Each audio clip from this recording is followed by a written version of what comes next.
আল্লাহ পাক বলেন, হে নবী আপনি বলুন আল্লাহ এক এবং একক, তার কোনো অংশীদার নাই, তিনি বেনিয়াজ, তিনি কাউকে জন্ম দেন নাই, তাকেও কেউ জন্ম দেয়নি। আকাশ আর জমিনে আল্লাহর সমকক্ষ কেউ নাই, কেউ নাই। তিনি এক এবং একক। তার একত্ববাদের দাওয়াত দেওয়ার জন্য অসংখ্য পয়গম্বর আল্লাহ পাক এই দুনিয়ায় পাঠিয়েছেন। আর সমস্ত পয়গম্বর দাওয়াত দিয়েছেন কি? লা ইলাহা ইল্লাল্লাহু মুহাম্মাদুর রাসূলুল্লাহ সাল্লাল্লাহু। আল্লাহ হচ্ছেন তিনি যিনি আকাশ সৃষ্টি করেছেন, জমিন সৃষ্টি করেছেন, আর আকাশ থেকে পানি বর্ষণ করে তোমাদের খাদ্য উৎপাদন করে দিয়েছেন। এই পানি হচ্ছে মানুষের জন্য জীবন। পানির এক নাম কি? জোরে বলেন, পানির এক নাম কি? জীবন। এই পানি এক নাম জীবন। কিন্তু কর্ণফুলীর পানি যদি চট্টগ্রামে 10 ফুট উঁচা হয়ে আসে, পানির নাম হবে কি? নাম হবে বরফ। এই পানিকে কন্ট্রোল করেন আল্লাহ রাব্বুল আলামিন।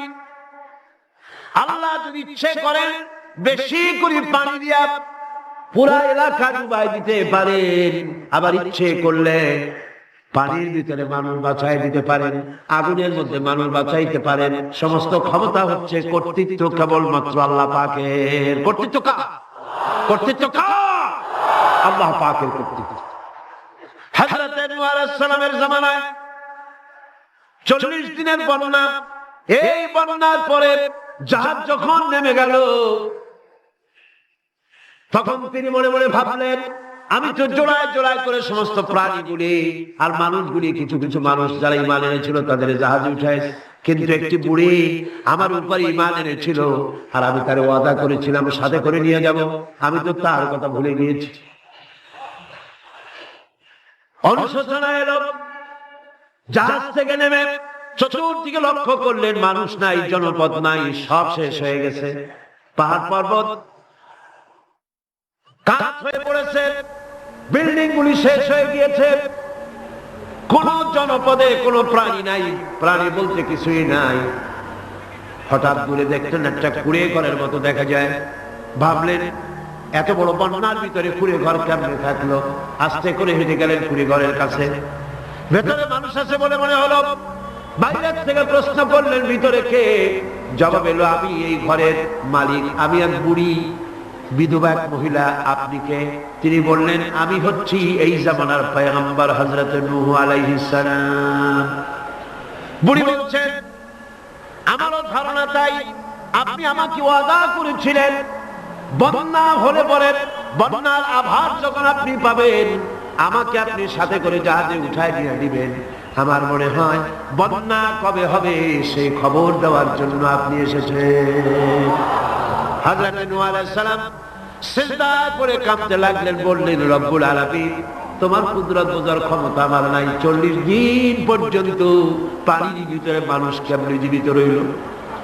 আল্লাহ পাক শোনালেন, নূহের বিপদ যখন এলো, তুমি তোমার উম্মতকে ভুলে যেতে পেরেছো, ভুলে গিয়েছো, কিন্তু আমি রব্বুল আলামিন রহমানুর রহিম, আমি আমার বান্দিরে ভুলি নাই। পানির স্রষ্টা আল্লাহ, পানির ভিতরে তিনি বাঁচাতে পারেন, আবার তিনি আগুনের ভিতরে বাঁচাতে পারেন, সব কিছু করতে পারেন। সমস্ত ক্ষমতা আল্লাহ পাকের। সমস্ত ক্ষমতা কার? আরো জোরে বলেন, কার? আল্লাহ পাক বলেন, এভাবে করে আমি আকাশ সৃষ্টি করেছি, জমিন সৃষ্টি করেছি, বৃষ্টি দিয়েছি, আর চন্দ্র সূর্য তৈরি করেছি। তারপরে আমি তোমাদেরকে নিয়ামত দিয়ে ভরে দিয়েছি।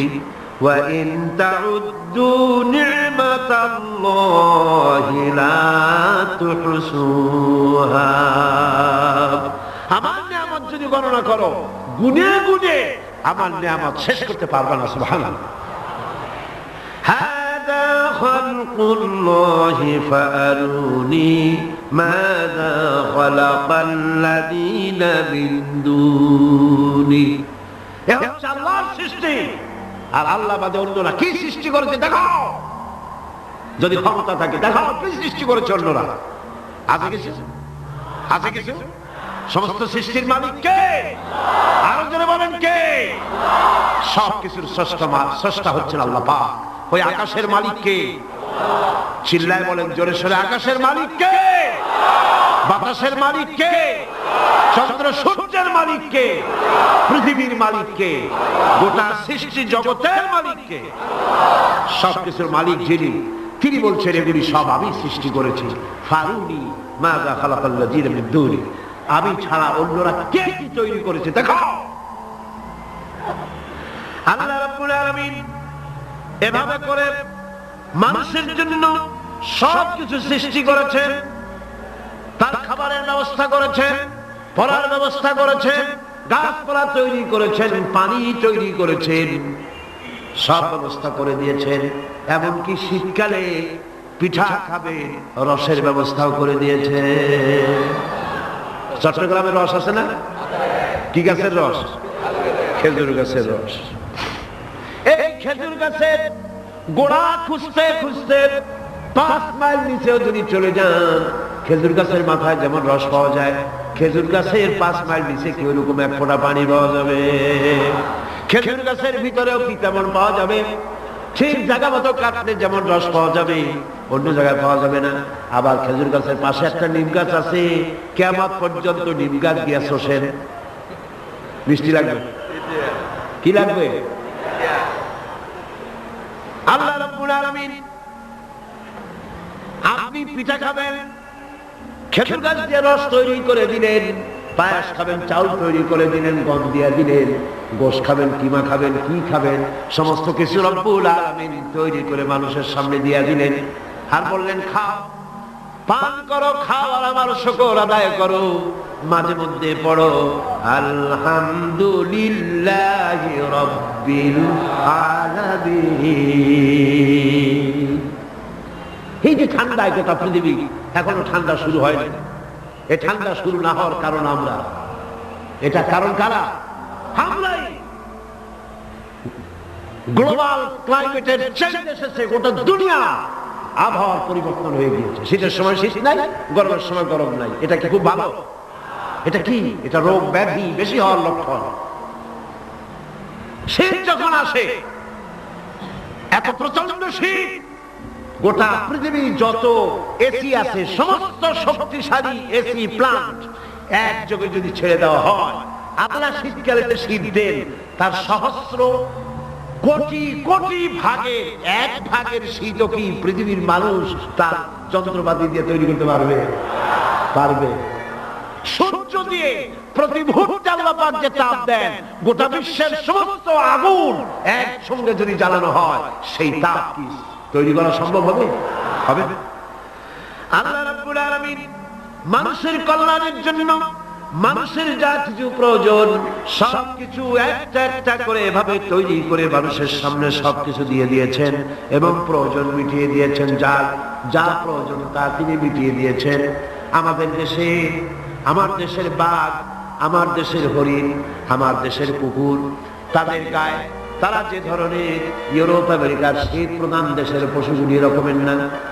তার মানে হলো আমার দেশ শীত প্রধান নয়, ছোট্ট ছোট্ট পশম হলে চলে, কিন্তু শীত প্রধান দেশের কুকুরগুলি, বাঘ এবং সিংহ যেগুলি জঙ্গলে থাকে, তাদের গায়ে এমন লম্বা লম্বা পশম দিয়ে আল্লাহ চামড়া বানায় দিয়েছে, যা দিয়ে তার সম্পূর্ণ শরীরটা ঢেকে যেতেছে। স্থায়ী কম্বলের ব্যবস্থা রব্বুল আলামিন করে দিয়েছে। কে দিয়েছেন? আল্লাহ পাক দিয়েছে। এবং সেই চামড়া দিয়ে, সে চামড়া যেন আপনি ব্যবহার করতে পারেন, সেজন্য আল্লাহ পাক আপনার জন্য সুন্দর করে সেই চামড়া দিয়ে কাপড় চোপড় তৈরি করার, জামা ব্যবহার করার সব ব্যবস্থা আল্লাহ করে দিয়েছে। কম্বল তৈরি করার ব্যবস্থা করে দিয়েছে। আল্লাহ পাক যা খুশি তাই করতে পারেন। কোরআন বলতেছে ফাআলুন লিমা ইউরিদ, যা খুশি তাই তিনি করেন। লা ইউসআলু আম্মা ইয়াফআলু ওয়া হুম ইউসআলুন, তিনি যা করেন সেজন্য কারো কাছে তাকে কৈফিয়ত দিতে হয় না, বরং গোটা বিশ্ব আল্লাহর কাছে কৈফিয়ত দিতে বাধ্য। সমস্ত বিশ্ব কৈফিয়ত দিতে কার কাছে বাধ্য? আল্লাহ পাকের কাছে কৈফিয়ত দিতে বাধ্য। প্রচন্ড শক্তির মালিক। মানুষেরা বোঝে না, ক্ষমতা যখন আসে তখন চতুর্দিকে দেখে ক্ষমতা, ক্ষমতা কি যে করবে, কিছু করতে পারে। সারা জীবন ক্ষমতায় টিকে থাকার জন্য সর্বাত্মক প্রচেষ্টা চালায়, দেশ যখন পাইছি আর ছাড়বো না, ঠিক কিনা? এই চেষ্টা চালায়। কিন্তু আল্লাহ পাকের মূল ক্ষমতা তো আল্লাহর হাতে। আল্লাহ পাক ক্ষমতা দিয়ে বলেন লিনানজুরাকুম কাইফা তা'মালুন, ক্ষমতা দিয়ে তাকায় থাকি তোমার আমলটা কি হয় তা দেখার জন্য, তুমি করোটা কি সেইটা দেখার জন্য আমি দেখি। লিনানজুরাকুম কাইফা তা'মালুন। মানুষ ক্ষমতা হাতে পায়, অত্যাচার স্টিম রোলার চালায়, আল্লাহ দেখতে থাকে। আর আল্লাহ যখন অ্যাকশন নেন, সেই অ্যাকশন থেকে তাকে কেউ বাঁচাইতে পারে না। প্রচন্ড ক্ষমতার মালিক, রাতকে দিন বানাতে পারেন, দিনকে রাত বানাতে পারেন, আমিরকে ফকির বানাতে পারেন, ফকিরকে আমির বানায় দিতে পারেন, রাস্তার লোক ধরে নিয়ে প্রেসিডেন্ট বানায় দিতে পারেন, আবার নালা চলে পরে সুতার মালা দিয়া জেলখানায় ঢুকাইয়া দিতে পারেন। ক্ষমতায় থাকা গাড়ি ফুলের মালা এত বেশি পায়, ফুলের মালায় গলা ভরে যায়। গাবতলির কোরবানির হাতেও এত মালা পায় না। এত মালা গলায় দিয়া আনন্দে ফুর্তিতে মারতে থাকে। আমার বন্ধুগণ মনে রাখেন, ফুলের মালায় আত্মহারা হয়েও না যারা ক্ষমতায় থাকো। এই ফুলের মালা আর ফাঁসির রশি একেবারেই পাশাপাশি। ফুলের মালা থেকে ফুলগুলি ঝরে পড়লেই ওই রশিটাই ফাঁসি হওয়ার জন্য যথেষ্ট, ঠিক কিনা? মানুষ বোঝে না, বোঝে না। আল্লাহ বলেন আমি তাকায় থাকি, দেখি কি করো, তোমার আমলটা কেমন হয়। ক্ষমতার মালিক আল্লাহ, দেওয়ার মালিক আল্লাহ। আর যখন নারাজ হয়ে যান, এক থাপ্পড় মেরে ক্ষমতা ছিনায় নিয়ে যান। পারেন কিনা? পারেন কিনা? ইতিহাস সাক্ষী। কিন্তু ইতিহাসের সবচেয়ে বড় শিক্ষা যে মানুষেরা ইতিহাস থেকে শিক্ষা গ্রহণ করে না। जगत जी लगाने के लिए ये दुनिया नहीं है, जगह जी लगाने के लिए ये दुनिया नहीं है, ये इबरत की जा है तमाशा नहीं है। पृथ्वी खेल तमाशा करार जगह ना, इतिहास থেকে শিক্ষা নাও, পূর্বপুরুষদের দিকে তাকাও। আল্লাহ দিনের কর্মীদের উপরে আঘাত লাগাবার কারণে বংশ শুদ্ধ আল্লাহ সাফ করে দিয়েছেন। দেন নাই? সে আল্লাহ আছে না নাই? চিল্লায় কোন আছে না নাই? সে আল্লাহ পাক আছে। সে আল্লাহকে ভয় করে। ইত্তাকিল্লাহ, সে আল্লাহকে ভয় করে। আল্লাহ পাক ইচ্ছে করলে ক্ষমতা দিতে পারে, ইচ্ছে করলে ক্ষমতা ছিনায়ও নিতে। সে আল্লাহ রাব্বুল আলামিন ক্ষমতা দেওয়ার মালিক, ক্ষমতা ছিনিয়ে নেওয়ার মালিক, হায়াতের মালিক, মওতের মালিক। সবাই বলুন হায়াতের মালিক কে? মওতের মালিক কে? খাবারের মালিক কে? হাসাবার মালিক কে? কাঁদাবার মালিক কে? সব কিছুর মালিক কে? আল্লাহ রাব্বুল আলামিন। ইন্নাল্লাহা আলা কুল্লি শাইইন কাদির। সবকিছুই উপরে তিনি ক্ষমতাবান, যা খুশি তাই তিনি করেন। এ হচ্ছে আল্লাহর সৃষ্টি। সবকিছু আল্লাহ সৃষ্টি করেছেন। বরং কাফের বেঈমান যারা অস্বীকার করে আল্লাহ রাব্বুল আলামিন, সেই মানুষেরাই বুঝতে পারে না।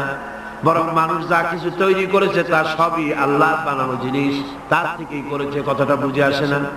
মানুষ না বুঝেই বিজ্ঞানকে সবকিছুর প্রশংসা বিজ্ঞানের জন্য করে, বিজ্ঞানের জন্যই প্রশংসা অস্থির হয়ে যায়। যেমন ধরুন রাজশাহী বিশ্ববিদ্যালয়ে আপনার ছেলে পড়ে, 6 মাস টাকা পয়সা পায় না, ধার খরচ করিয়া তা 6 মাস চালায়। হঠাৎ করে পিয়ন মানি অর্ডার ফর্ম নিয়ে হাজির, 6,000 টাকা পাঠাইছে বাপে। টাকাগুলি নিয়ে সই করে পিয়নের কদমবুসি করে যে বাবাজি এতদিন পরে টাকা নিয়ে আসছেন, আপনার প্রতি আল্লাহ রহম করুন। এটা বুদ্ধিমান না বেকুব? বুদ্ধিমান না বেকুব? আরে বেটা, পিয়ন কি তোর বাজার? টাকাকে পাঠিয়েছে, বাবা পাঠিয়েছে, প্রশংসা তার তো। বিজ্ঞানীরা প্লেন বানিয়েছে, বিজ্ঞানীরা গাড়ি বানিয়েছে, বিজ্ঞানীরা কম্পিউটার তৈরি করেছে, প্রশংসা করো সেই আল্লাহ যে আল্লাহ রাব্বুল আলামিন বিজ্ঞানীর মাথায় বুদ্ধি দিয়েছে। প্রশংসা করো আল্লাহ পাকের, প্রশংসা করতে হবে। হ্যাঁ খালকুল্লাহ, যা কিছু আল্লাহ বলছেন এ সব কিছু আল্লাহর সৃষ্টি, মানুষ কিছুই সৃষ্টি করেনি, শুধু আল্লাহর সৃষ্টি দিয়ে জোড়া তালি দিয়ে বানিয়েছে, ঠিক না? আল্লাহর বানানো জিনিস দিয়ে জোড়া তালি দেওয়া হয়েছে। আল্লাহ পাকের সৃষ্টি তো দূরের কথা, আল্লাহকেই মানতে চায় না। কি বলে? বলে আনসিন ইজ নাথিং। শুনছেন কথা? আনসিন ইজ নাথিং, যা দেখা যায় না তা কিছুই না, মানি না। যার রং নাই, রূপ নাই, ধরা যায় না, ছোঁয়া যায় না, অনুভব করা যায় না, তা মানি না। এই কথা দিয়ে তারা আল্লাহরে অস্বীকার করতে চায়। অথচ এই ভদ্রলোকেরা মাধ্যাকর্ষণ না দেখেই বিশ্বাস করে মাধ্যাকর্ষণ আছে, ঠিক কিনা? এই ভদ্রলোকেরা বিদ্যুতের শক্তি দেখেই, বিদ্যুৎকেও দেখে। আপনারা দেখতেছেন বিদ্যুৎ, বিদ্যুতের শক্তি দেখে বিদ্যুৎকে বিশ্বাস করে। বাতাসের প্রচন্ডতা দেখে বাতাসকে অনুভব করে, বিশ্বাস করে। অক্সিজেন চোখে দেখে না, ইথারকে চোখে দেখে না, বিশ্বাস করে। কিন্তু এমনই নাস্তিক, এমনই কপাল পোড়া যে আল্লাহরে দেখা যায় না তাই বিশ্বাস করা যাবে না। এক নাস্তিকের সাথে হযরত ইমাম আবু হানিফা রাহমাতুল্লাহ আলাইহির এক বিতর্ক অনুষ্ঠান হলো। সেই বিতর্ক অনুষ্ঠানে ইমাম আবু হানিফা রাহমাতুল্লাহ আলাইহি পৌঁছতে বেশ দেরি করলেন। নাস্তিক তখন উপস্থিত জনতাকে বলছে, দেখো তোমাদের ইমাম, তোমাদের ইসলামী চিন্তাবিদ যুক্তিতে দুর্বল, সেই জন্য আসতেছে না। বেশ কিছুক্ষণ দেরি করে তিনি উপস্থিত হলেন। নাস্তিক বলল, আগে আপনি বলেন, আপনি ওয়াদা ভঙ্গ করলেন কেন, সময় মতো আসতে পারলেন না কেন? তিনি জবাবে বললেন, দেখো আমি অনেক দূর থেকে এসেছি, এসে দেখি সামনে নদী, এখন পার হবো কেমন? কোন নৌকার ব্যবস্থা নাই। হঠাৎ দেখলাম কি এক আশ্চর্য কথা, একটা চারা গজায় উঠল, ফট করে বিরাট গাছ হয়ে গেল। কই থেকে একটা কুড়াল আসলো, গাছটারে কাজে ভালাই দিল। তারপরে এলো করাত, বানাইলো তক্তা, এরপরে আসলো লোহা, পড়লো হাতুড়ি, হয়ে গেল নৌকা। বাহ কি মজা! এরপর নৌকা নামলো নদীতে, আমি উঠে বসলাম, এই পাড়ি দিয়ে আসলাম, তাই একটু দেরি হলো। নাস্তিক কয় যে কি সর্বনাশ, এই লোকের সাথে আমি তর্ক করবার মাথা স্ক্রু শটটা দিলা, একটা গাছ হয়ে গেল ফট করিয়া। তারপরে কুরআন আসলো, তক্তা হইল, বিনা মিস্ত্রিতে নৌকা হইল, এটা কেমন সম্ভব? ইমাম সাহেব বলেন, আমার বিতর্ক শেষ। বিনা মিস্ত্রিতে যদি, তোমার যুক্তি মতে বিনা মিস্ত্রিতে যদি একটা নৌকা না হতে পারে, এই বিশ্ব তৈরি হলো কি করে বিনা মিস্ত্রিতে? ওই বিশাল আকাশ হলো কিভাবে? এই বিরাট চন্দ্র সূর্য হলো কিভাবে? কি করে তোমার ওই বডি তৈরি হলো? নাস্তিক চেয়ার থেকে নেমে ইমামের কাতাবের উপরে পড়ে গেল, বলে আল্লাহু আকবার, আমি অন্যায় করেছি, আল্লাহ আমাকে মাফ করে দাও।